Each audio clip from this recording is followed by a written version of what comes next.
Est-ce que le biopic Michael est un flop?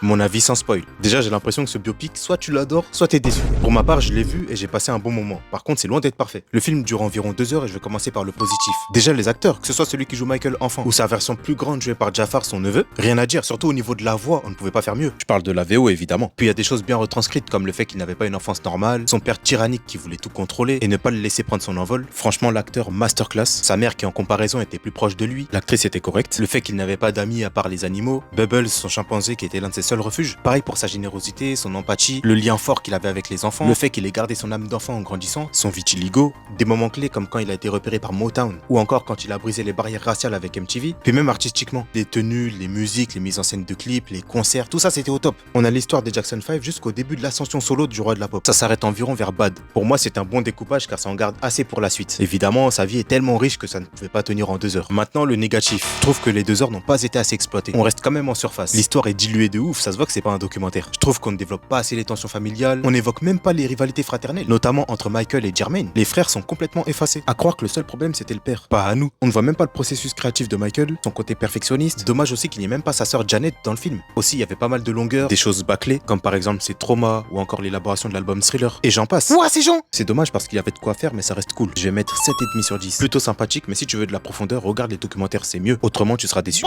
C'est pas nul, hein, mais.